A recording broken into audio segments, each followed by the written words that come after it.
Hello students, I'm Kamlesh and in this video we are going to start our next chapter, that is our dams, the temples of modern India. ठीक है, तो author कौन है? अरुंधति रॉय। ये हैं Arundhati Roy.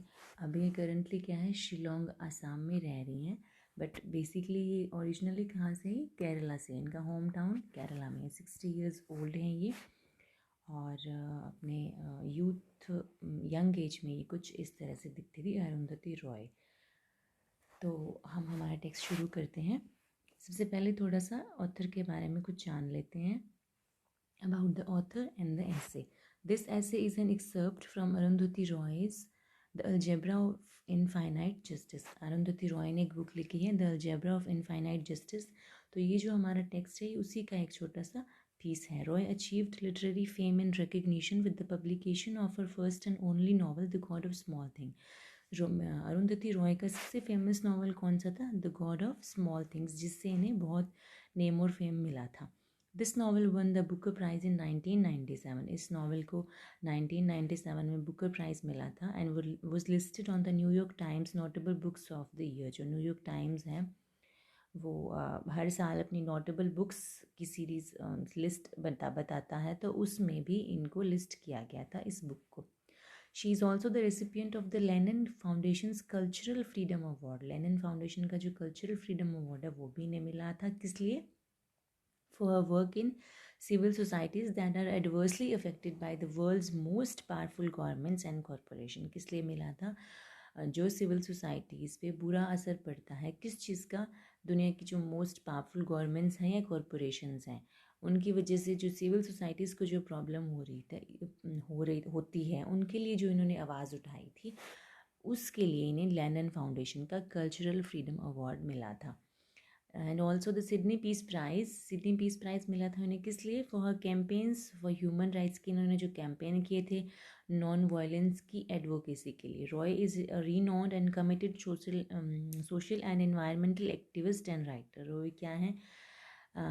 Committed social and environmental activist है, environment के लिए काम करती रहती हैं और एक राइटर हैं. She is also a relentless critic of governmental policies. ये गवर्नमेंटल पॉलिसीज़ को भी क्रिटिसाइज़ करती रहती हैं, उनकी पॉलिसीज़ को, उनके एक्शंस को. किसको? दैट अफेक्ट द एनवायरनमेंट, जो एनवायरनमेंट को एडवर्सली इफेक्ट करते हैं, गरीब लोगों को करते हैं, डिस्पोजेस्ड, जो ऑलरेडी जिन लोगों के पास फैसिलिटीज़ नहीं हैं उनके लिए. हर व्यूज़ ऑन सच इशूज़, इस तरह की व्यूज़ उन्होंने कौन सी बुक में एक्सप्रेस किए हैं? The algebra of infinite justice में. For which she was awarded the Sahitya Akademi award, जिसके लिए इन्हें साहित्य अकेडमी अवार्ड मिला था. बट रॉय ने उसे भी लेने से मना कर दिया था, प्रोटेस्टिंग अगेंस्ट गवर्नमेंटल पॉलिसीज़ के प्रोटेस्ट को एक्सप्रेस करने के लिए इन्होंने ये अवार्ड भी एक्सेप्ट नहीं किया था.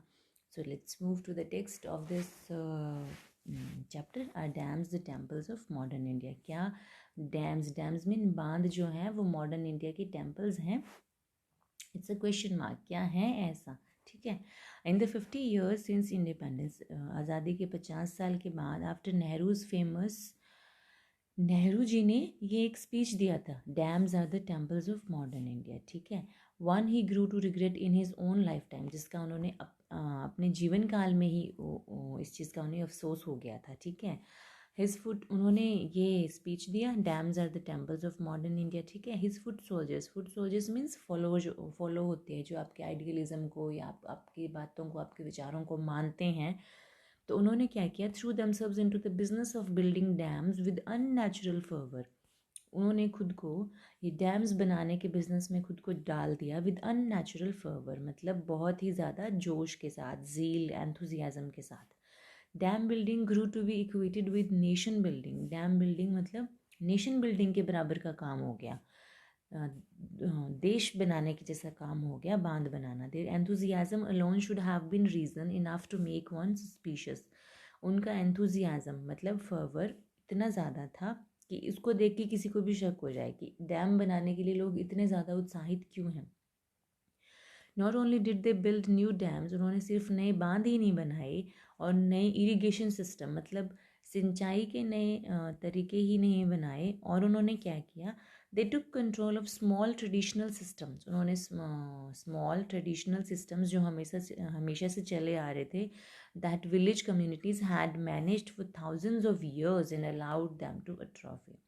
उन्होंने सिर्फ नए बांध और नए इरिगेशन सिस्टम ही नहीं बनाए, उन्होंने जो छोटे लेवल पे ट्रेडिशनल सिस्टम चले आ रहे थे गाँव के लेवल पे, जिन्हें गाँवों के लोग बहुत अच्छे से कई सालों से हैंडल कर रहे थे, सदियों से, उनको भी अपने कंट्रोल में ले लिया एंड अलाउड देम टू अट्रॉफी, और उन्हें ख़त्म कर दिया, ठीक है।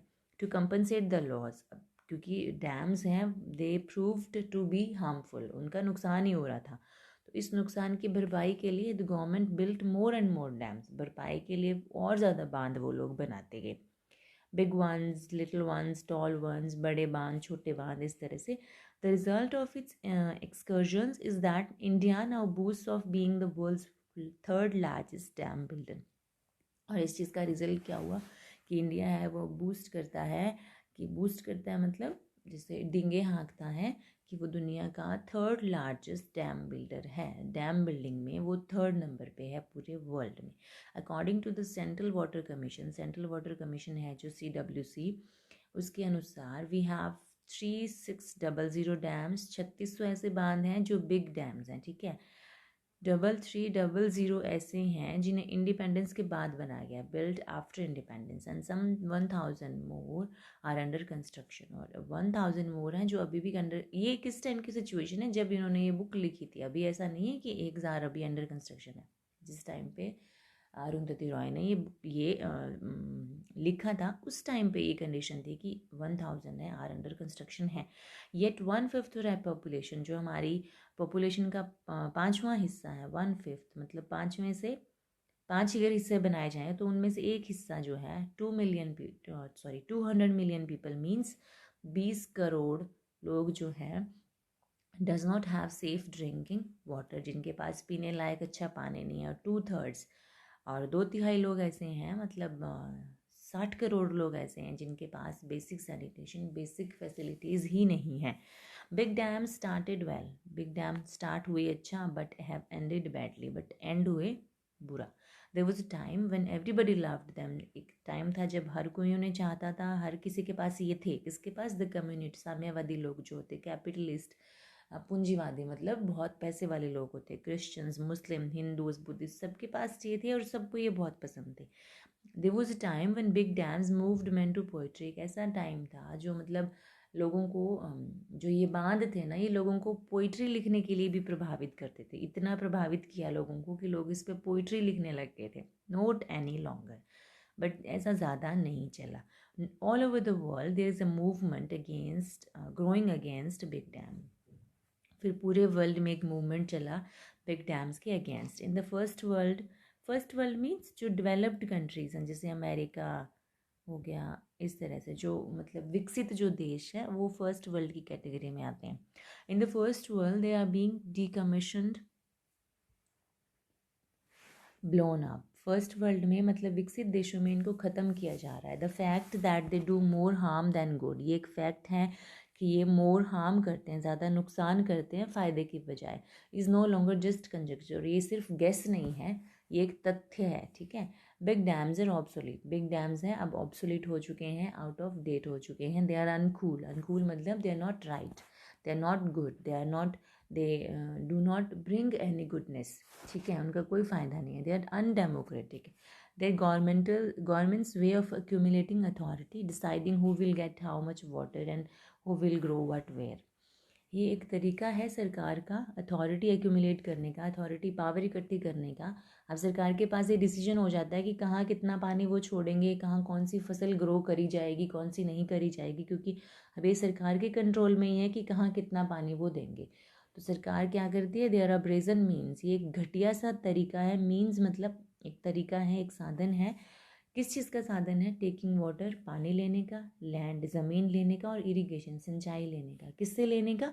Away from the poor, poor से लेने का, and gifting it to the rich, और बड़े लोगों को देने का। ठीक है, ऑब्वियसली ये चीज़ें फेवरेटिज्म चलता है। ठीक है, तो सरकार फिर क्या करती है कि जो गरीब लोगों को मिलना चाहिए उनके हिस्से का भी पानी है, लैंड है, इरिगेशन है, वो सारा किसको दे दिया जाता है?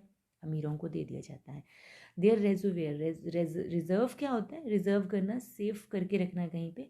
तो रेजर्वियर जहाँ पे पानी सेव करा जाता है, ठीक है, बड़े बड़े जो जलाशय होते हैं। Their reservoirs displace huge populations of people, leaving them homeless and destitute.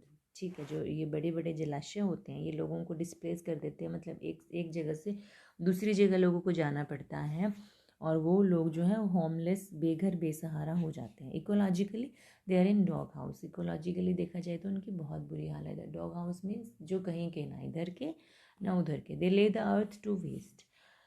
अब दे मतलब डैम्स हैं, जो डैम्स हैं वो अर्थ को वेस्ट कर देते हैं। दे कॉज फ्लड्स, उनकी वजह से फ्लड्स आते हैं, बाढ़ आती है। वाटर लॉगिंग मीन्स पानी की जो लीकेज की प्रॉब्लम उसको बोला जाता है। सलाइनिटी, पानी में जो खारापन आ जाता है, सॉल्ट की जो लेवल है वो बढ़ जाता है। दिस स्प्रेड डिजीज, और इनसे बीमारियां भी बहुत फैलती हैं। There is mounting evidence that links big dams to earthquakes. हमारे पास बहुत सारे ऐसे एविडेंस हैं, प्रूफ हैं, जिनसे हमें पता चल जाता है कि बिग डैम्स हैं, इनका अर्थक्वेक लाने में भी बहुत बड़ा रोल है। Okay, big dams haven't really lived up to their role as a monuments of modern civilization, emblems of man's ascendancy over nature. Big dams हैं वो इस चीज़ में खुद को साबित नहीं कर पाए। किस चीज़ में? कि वो मोन्यूमेंट सिद्ध हो जाएं मॉडर्न सिविलाइजेशन का। ठीक है, हम ऐसा सोच के उन्हें बनाया गया था, या ऐसी बड़ी बड़ी पब्लिसिटी करी गई थी कि ये हमारे आधुनिक भारत के मोन्यूमेंट बन जाएंगे, स्मारक बन जाएंगे। मतलब ये इंसान को प्रकृति से भी बड़ा बना देंगे। ठीक है, इतना औधा हो जाएगा इंसान का कि वो नेचर से भी बड़ा हो जाएगा। असेंडेंसी मतलब ऊपर चढ़ता हुआ। ठीक है, बट ऐसा कुछ नहीं हुआ। Big dams haven't really lived up to this. Okay, monuments are suppose to be timeless. Monuments क्या होते हैं? जो स्मारक होते हैं टाइमलेस होते हैं, मतलब आज भी उनकी उतनी ही वैल्यू है। 100 ईयर्स पहले भी थी और 100 ईयर्स बाद भी रहेगी, मतलब वो हमेशा उनका उतना ही वैल्यू रहेगा। But dams have an all too finite lifetime. But dams का लाइफ टाइम तो बहुत ही छोटा साबित हुआ। They last only as long as it takes nature to fill them with silt. उनकी इतनी ही लाइफ है जितना नेचर को टाइम लगता है उन्हें फिल करने में सिल्ट के साथ। सिल्ट मतलब एक जगह से पानी जब गुजर जाए तो उसके बाद वहाँ पे मिट्टी इकट्ठी हो जाती है, झाड़ उग जाते हैं, या कचरा इकट्ठा हो जाता है, तो वो होता है सिल्ट। मतलब अब जो है वो उनमें सिल्ट भर गया और डैम्स की लाइफ ख़त्म। इट इज़ कॉमन नॉलेज, अभी सब लोगों को पता है, commonly known to everyone now that big dams do the opposite of what their publicity people say. अब सबको पता चल गया है कि बिग डैम्स उससे उल्टा करते हैं जो उनकी पब्लिसिटी करी जाती है। ठीक है, बोला कुछ और जाता है बट हुआ कुछ और। The local pain for national gain myth has been blown wide open. जो ये मतलब बड़े लेवल पे, नेशनल लेवल पे कुछ फ़ायदा करने के लिए जब लोकेलिटी में वो चीज़ नुकसान करती है, तो ये मिथ है जो वो ब्लोन वाइड ओपन, मतलब ये गलत साबित हुआ। ठीक है, For all these reasons, the dam building industry in the first world is in trouble and out of work. अब इन सब कारणों की वजह से फर्स्ट वर्ल्ड में, यानी कि जो दुनिया के विकसित देश हैं, उनमें जो डैम बिल्डिंग इंडस्ट्री है ये मुसीबत में है और आउट ऑफ वर्क है। अब ये काम नहीं कर रही है। So it is exported to the third world. Third world क्या है? जो बहुत ही अविकसित देश हैं, बहुत ही गरीब हैं, बहुत ही जिनकी इकोनॉमिक कंडीशन, फाइनेंशियल कंडीशन, हर कंडीशन जिनकी बहुत बुरी है। इंडिया कौन से में आता है? इंडिया सेकंड वर्ल्ड में आता है। ठीक है, हम ना तो पूरे विकसित हैं और ना ही हम अविकसित हैं, इसलिए हम सेकंड वर्ल्ड में आते हैं। So it is exported to the third world. जो बिल्कुल गरीब देश हैं उनमें ये एक्सपोर्ट कर दी in the name of development aid. किस नाम पे?